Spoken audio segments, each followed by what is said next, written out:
जय श्री राधे। कहते हैं कि अगर बहू सास का अपमान करे तो सोचा जाता है कि चलो दूसरे घर से आई है, वो नहीं मां मानती है, वो नहीं वो मान सम्मान दे पा रही है।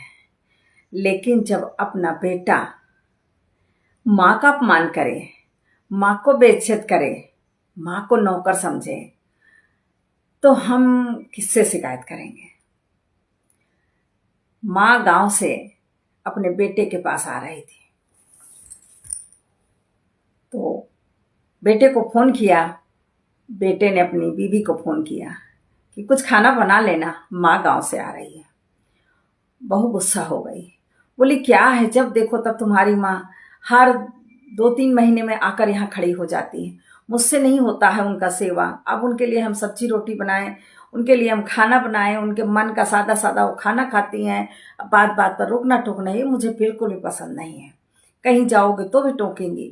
तो बेटा ने कहा, उसके पति ने कहा, तुम कुछ समझती नहीं हो, तुम 7,000 रुपए दे रही हो नौकर को, माँ आ रही है, नौकर को किसी बहाने निकाल दो घर से, उसको छुट्टी दे दो।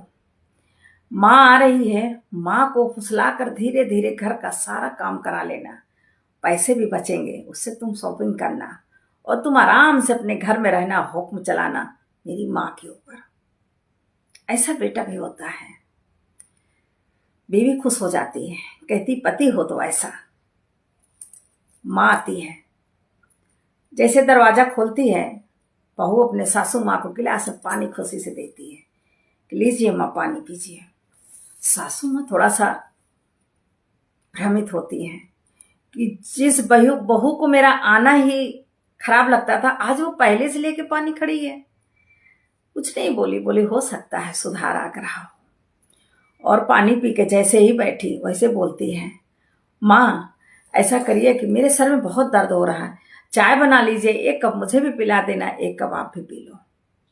उतनी दूर से वो थकी आई थी, लेकिन उन्होंने कपट नहीं था उनके अंदर, इसलिए वो समझ नहीं पाई कि मेरी बहू चाहती क्या है। उन्होंने चाय बनाया और बहू को भी दिया, खुद भी पिया। अब धीरे धीरे जब टाइम बीतने लगा तो बहू सारा घर का काम अपनी सासू माँ से कराती, बहाने लगा के। कहीं मैं डॉक्टर के पास जा रही हूँ तो मेरी कहीं सर दर्द हो रहा है, कहीं मेरे पेट में दर्द हो रहा है, कहीं मैं अपनी सहेली को देखने जा रही हूँ, किसी हॉस्पिटल में भर्ती, उसको देखने जा रही हूँ। इसी तरह करके सासू माँ से घर का पूरा A to Z काम कराने लगी। वो भोली भाली देहात की मासूम औरत वो सारा काम कर देती, थक जाती, क्योंकि उनका भी उम्र हो गया था।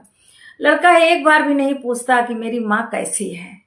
उसको तो बढ़िया बैठे बैठाए नौकरानी मिल गई थी, उसकी बीवी खुश थी तो वो खुश था। माँ खुश है या नहीं खुश है उससे उसको कोई मतलब नहीं था। माँ बेचारी परेशान। अब एक दिन वो बाथरूम में कपड़े धो रही थी तो उनकी बहू ने सोचा कि कौन सा कपड़े धो रही, कौन सा सुन लेंगे हमारी सासू माँ। अपनी माँ को फोन पे कही रही थी, माँ मुझे तो फ्री की नौकरानी मिल गई है, मेरे तो ऐसे ही ऐसे हैं। मेरी सासू माँ गांव से आई, पहले तो मैं बहुत दुखी थी, लेकिन मेरे पति ने ही मुझे रास्ता बताया कि सारा काम सासू माँ से प्यार से करा लो, नौकर का भी खर्चा बचेगा।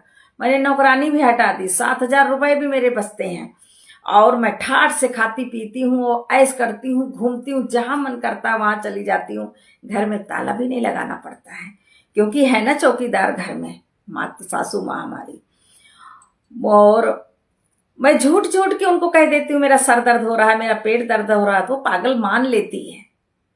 माँ सच्ची में सासू माँ हो तो इस तरह होनी चाहिए। सासू माँ कपड़े धो रही थी, वो सारी बातें सुन रही थी। और कहते हैं ना कि जो शांत रहता है, कभी उसके गुस्से को उबाल मत दीजिए, क्योंकि जो शांत रहता है, जो कभी बात बात पर गुस्सा नहीं करता है, जब उसका गुस्सा कभी जगता है तो किसी के संभाले भी नहीं संभलता है। तो कहते हैं ना कि सोए हुए शेर को नहीं जगाना चाहिए। तो बहू ने अपनी सासू माँ को सोए हुए शेरनी की तरह उनको जगा दिया। उन्होंने जैसे ही सुना कि मेरी बहू मुझे पागल, मूर्ख, बुढ़िया, पता नहीं कौन कौन से शब्द से नवाज रही है, उनका गुस्सा क्रोध जो है उनका 7वें आसमान पे हो गया।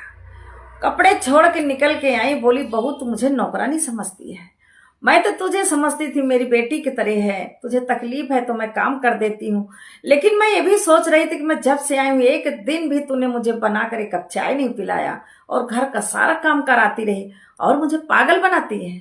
मैं पागल हूँ, मैं कुछ समझती नहीं हूँ। अपनी माँ से तू क्या क्या बोल रही। बोली नहीं माँ ऐसे कोई बात नहीं, मैं तो और किसी और की बात कर रही। बोली मैं सब सुन गई हूँ, तू मुझे क्या क्या कौन कौन से शब्दों से नवाज रही है। मैं रिश्तों को अहमियत दे रही थी लेकिन तू यहाँ नौकरानी मुझे बना के रख दी। मैं सोचती थी कि तेरी नौकरानी चली गई है, उसको पता ही थी कि उसकी बहन की डिलीवरी होने वाली है, इसलिए वो अपनी बहन के पास चली गई और तू मुझे नौकरानी बना के रखी। तभी तो मैं सोचूं कि जो मेरे आने पर कुड़ जाती थी वो अब इस बार आने पर मुझे तुरंत कैसे गिलास में पानी दे दिया। मैं तेरे स्वार्थ को नहीं समझ पाई। लेकिन मैं तुझे क्या कहूं, मेरा बेटा ही कमीना है, मेरा बेटा ही निकम्मा है जो अपनी माँ को नहीं समझ सका, अपनी माँ को नौकरानी बना दिया अपनी बीवी का। तो मैं तुझसे क्या कहूं, तू तो दूसरे घर की आई है और मैं वो तेरी माँ को क्या कहूं, जो तू कह रही है वो हाँ में हाँ मिला रही है। बहू ने बहुत सफाई दी लेकिन सासू माँ का गुस्सा नहीं उतरा। उन्होंने बोला मैंने अपने सोना, अपना जो उसका माता जी का जो गहना था वो गहना कुछ खेत बेच के और ये घर लेने के लिए तुम लोगों को पैसा दिया था कि तुम लोग खुश रहोगे, अपने घर में रहोगे, कभी मैं भी आऊंगी अपने बेटे बहू के साथ रहूंगी। लेकिन तुम लोगों ने तो मेरी एकदम बेइज्जती कर दी। अब मुझसे बर्दाश्त नहीं हो रहा। बहू सोचती है अपने पति को फोन करूं तो वो शायद अपनी माँ को समझा ले। सासू माँ ने कहा वो मेरे सामने बात करने लायक है ही नहीं है।